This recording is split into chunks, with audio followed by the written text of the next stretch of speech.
Nielsen with Waldorf Essentials. Today we're going to talk about what happens when you have kids that are behind. And I use the word behind in quotes in our title for a couple of reasons. One, I really don't think there's ever anybody that's behind. I think that it's something that our culture has told us is something that's really important, and I really try with my kids to start from a very early age. There not being a ton of comparison with them about somebody else, and moms will say to me, but you know, my child is talking to their friends and they're talking about school, and I go, gosh, could they talk about Pokemon or something else? Like, 'cause seriously, they don't need to talk about where they are in school. And so I really try to work on that from a very early age, this idea that we're not comparing. And this is the reason why. When you're an adult, the only people that compare themselves are really rude people, really snarky people that you don't really want to be part of anyway. I said to, I think it was my oldest daughter the other day, I said it to somebody, I can't remember which child it was. I said, really and truly, when you are a grown-up, like here I am 45 years old, nobody says to you, what level are you in math? Unless they're a complete jerk. Nobody says that to you. So when you're the age that you are, you really should be able to just say, I'm where I am, and really be confident and comfortable with the idea that you are where you are. And that really sort of try to breed that confidence into them when they're young. Now, absolutely, there are things that you struggle with, for sure. There are things I struggle with. You know, I have kids that struggle with math a little bit. I've had kids that struggled with reading in the past, but they overcame those things, you know. So it's about looking at those struggles and going from there. It's not about sort of making those struggles become your calling card and your identity then. So when it comes to being behind, let's talk about it in a few different aspects. So coming to Waldorf late is not being behind. That's just surveying what is. This is where I am. And we've done lots of other videos and audios about coming late, this idea of coming late. So I'm not going to spend a ton of time here talking about that. Just want to sort of illustrate that nobody is ever really late. You are where you are because that's where you're supposed to be. So if you came to Waldorf a little bit later than normal, and that's even another like sort of misnomer, because you kind of come to Waldorf when you come to it. If your kids could be 5, your kids could be 15. You come to it when you're in the right path for it. And so we work with you wherever you are when you're in that space. And so, excuse me. And so there's really no coming late in that respect. But when families do come a little bit later to Waldorf, I definitely, we talk, and I like to have a conversation about, okay, so where, especially if they're if they're bringing a child to Waldorf around 6th grade, I go, well, let's talk about the 5th grade stuff. I want to make sure you at least covered some of the stuff so that it's not getting history out of order. So that's like coming to Waldorf late. But when you have a child that's maybe behind in mathematics, say, I don't ever look at that as being behind. Now, you could say not at grade level. You could say marches to their own drum. We have some children like that. In fact, most people have children like that. I think that really what you want to be looking at is the individual child. So you might have a child that's in 5th grade, but their math level might be more like 3rd grade. And I say, don't sweat it. You just work with what you have. Steiner, especially with math, he said that math belonged to the gods. And I had a teacher tell me that years ago. I was trying to remember where that teacher said that it was, but it was in one of the teacher lectures, of course. And excuse me. And I've really taken that to heart, because it is something that is universal. It's the same in every language. It doesn't differentiate. It's not different. So if math is the spiritual piece, then who's to judge where you are spiritually? You're just moving right along. And as long as you move right along, then that's what matters. And that's really what we should focus on when it comes to things like being behind in math. Because I feel like it's something that children feel like they get labeled on. And some people truly have a math processing disorder. And so we have to work with that in in a different way. We have to look at mathematics for that child in a different way. And that's about decoding it and seeing where their struggles are, and seeing, a lot of people that have these struggles do really well with Waldorf math because it is so tactile and hands-on. Excuse me. My throat is all froggy this morning, and I'm just realizing that we forgot to turn our lighting on. Oh well. It's live video. That's what happens, and it's early in the morning here. So, when it comes to things like being behind, say, in reading, again, that's like a weird, I wouldn't use the term behind. I would say they're on their path. Now, there are going to be kids that really, really struggle because maybe they've got dyslexia going on, or maybe they've got another sort of auditory processing thing going on. And that's okay. You just work with where they are. You're walking one step at a time, and your goal is reading. So when you work with a child that's quote unquote behind, you definitely want to be evaluating. And honestly, you want to evaluate all the time. You want to evaluate all of your kids on a regular basis. And, that's really why one of the reasons why I think our planning for Peace Journal is like top notch, because we invite you to evaluate. Now, I have moms that say to me, it's so funny when they say this to me, I really wish you could just put the planner together and not put those evaluation pieces in there. And I go, oh, sorry, back up the truck, sister. Those pieces are going to be in there because you need them. You need to do the evaluations on a regular basis. I sort of sound like I'm a smoker, but I promise I'm not. My voice is just all groggy this morning. But these evaluations are golden. So you want to do an evaluation at the beginning of the school year, sort of at the end of your break, your big break, and sort of evaluate where you're going. I also do one at the beginning of my planning. So I look at, and often when you're doing it at the beginning of your planning, you're looking at your child still in the grade that they're in. That's where you should be doing it, because you're planning for the next one when they're in the one that they're in. Like in April, we're going to start. So you want to be looking at them then, the first time then. So like when I look at, say, Sam, in April when we get started with this, I will be looking at sort of where he's been all school year. He's in 5th grade this year. And did he match up with our goals that we had set at the beginning of the school year? If not, how far away from those are we? And if so, did he exceed them? So that's really all I'm looking at. If he did not meet them, I'm looking at, okay, why didn't he meet them? Is it neglect on my part? Like, did I have a goal set forward that I forgot about? Or did I just not be as careful with making sure we get there? Was the goal too big? Those are the things that I look at because you're doing this evaluation on a regular basis. So when you have a child that then is maybe behind a little bit, or you think they're behind on society standards, and like I said, I'm going to submit there's no such thing as being behind. But when you have a child that is in that position, and you're really trying to, say, catch them up to what you think grade level is, so then you have to look at where they are, do a baseline of where they are. So when parents come to me and they say, my child is X, I go, well, let's do a baseline. So if they're an older child and they're struggling with writing, I will say I would have them write you a summary. A lot of kids that come from the public school system, or even private school, or other homeschooling methods, don't know how to write a proper summary. So we start there. And it doesn't have to be very long, but we start there. So that would be our baseline. That's where your child is right now. This is what is. We can do the same thing with mathematics. We can do the same thing with any subject. Let's get a baseline. So once we have a baseline, then we can see that baseline, see maybe where you think they should be, or where you'd like them to be, and we can see the gap, and then we can talk about how to fill that gap and how to make the goal then over here and really take steps to get to that goal. But it is about being very, it's a concerted effort. It's not haphazard, well, hopefully they'll get there, because that's not how you get to a goal. That's a dream then.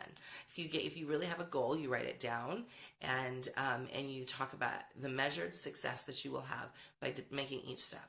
And so, say for instance, with mathematics, say you have a child that is in 5th grade and they're at 2nd or 3rd grade mathematics. So what you do with that is you see what is, and you look at why How did you get there?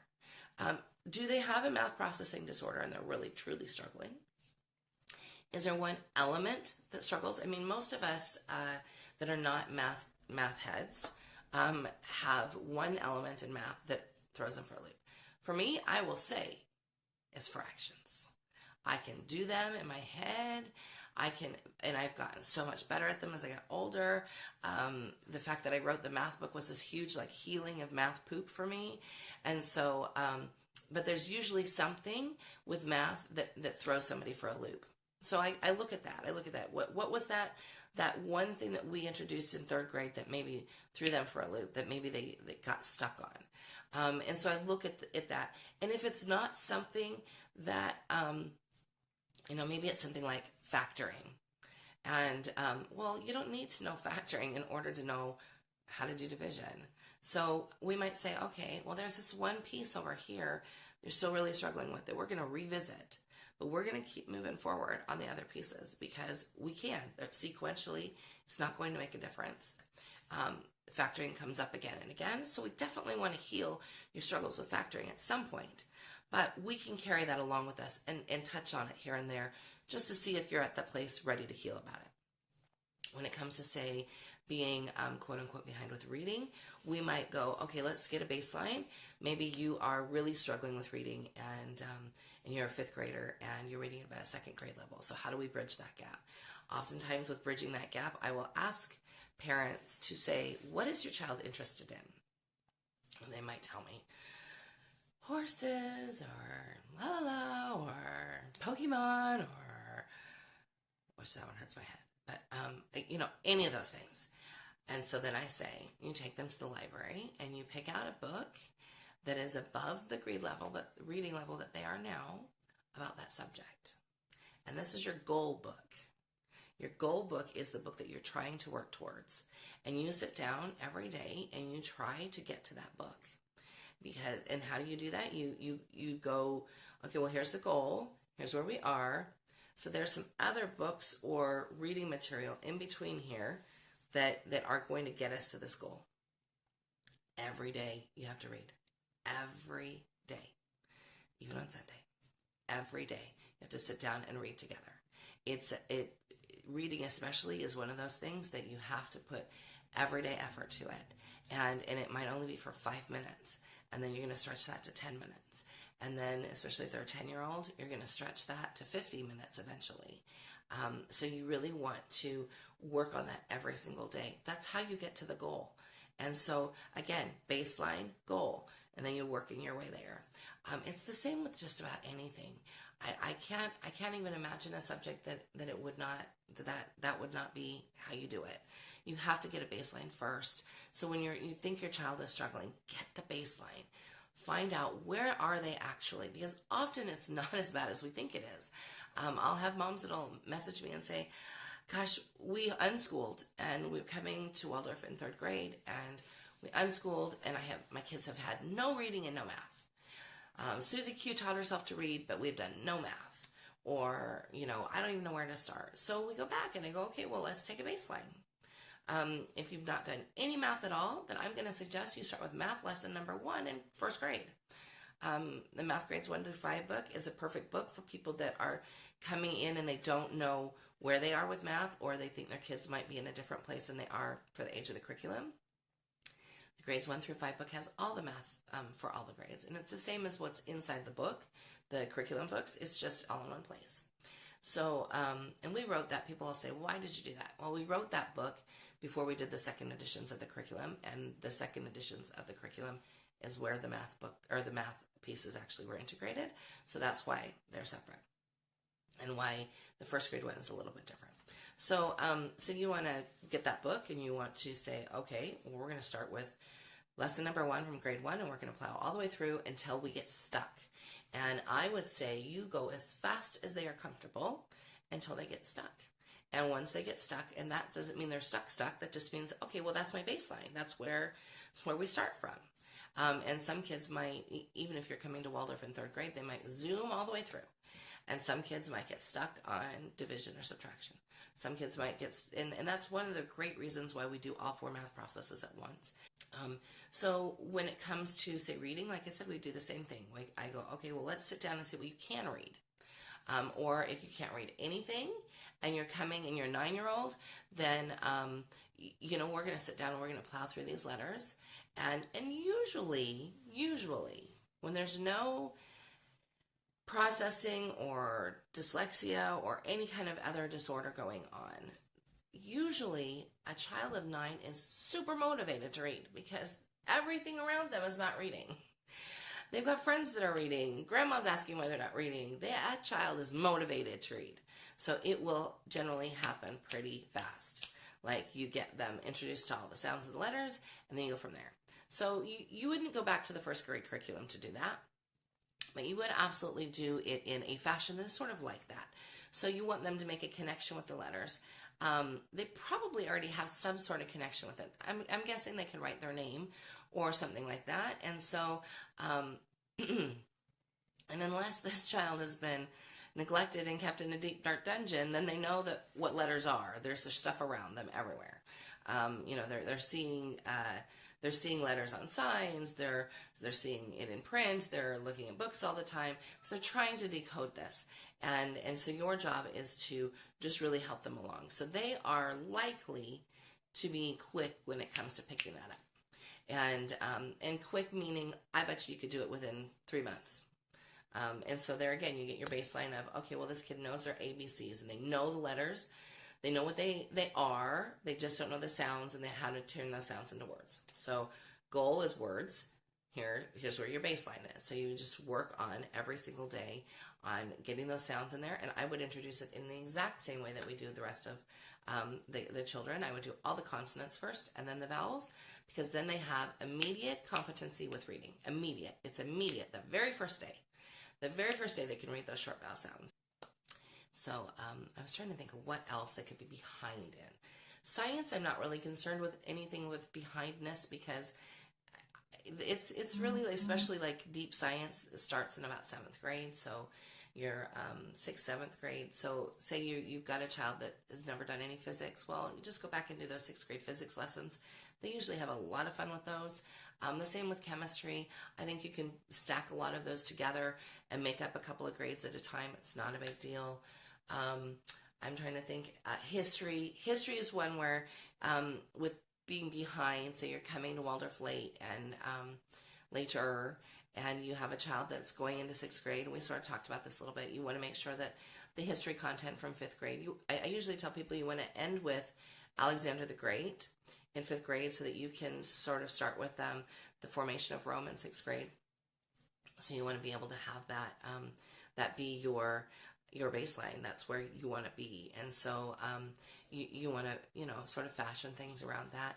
But really and truly, if I could impart anything to you, it is that there's no such thing as being behind. We are where we are.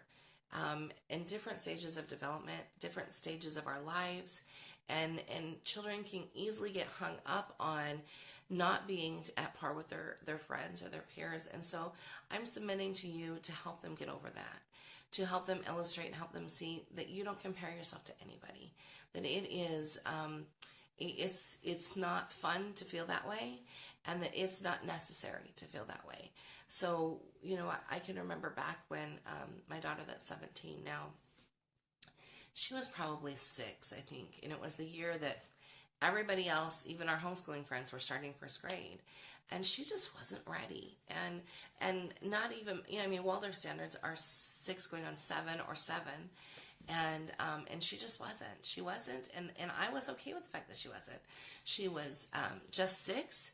In September, she would have been like 6 and 6, or 6 and she wasn't even 6 yet. She would have been like 5 and 8 months or something like that. And so I remember about the springtime, she was probably 6 and 3 months or so. She had, I think, gotten into a conversation with a friend about reading and how she wasn't reading and how she was feeling kind of sad about that.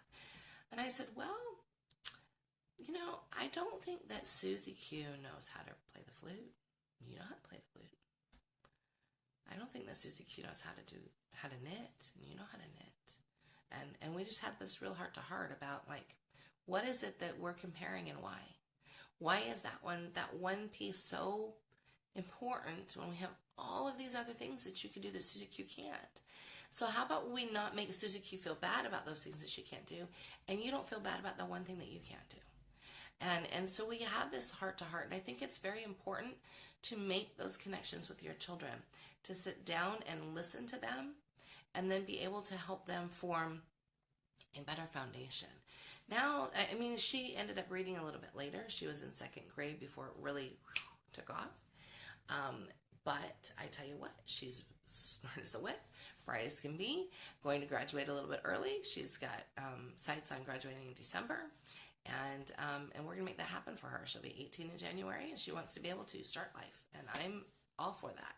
And so when they're older, you look back on the struggles they had when they were younger, and they're so small in comparison. And I know they're so big to them at that time, especially with the 6-year change going on and the things that go on there. But, I really believe, I have 5 children, and I really believe that I have really worked hard to not have them become part of that devil of comparison. All temperaments. We have all temperaments well represented in our house. And so really it's about just giving them that piece of confidence that I have. And that is that, and I tell them on a regular basis, if somebody asks you when you are an adult what level you are in reading or math, that person is a jerk. You don't go, well, let's see, I finished Math 105 when I was... You don't talk about that when you're a grown-up.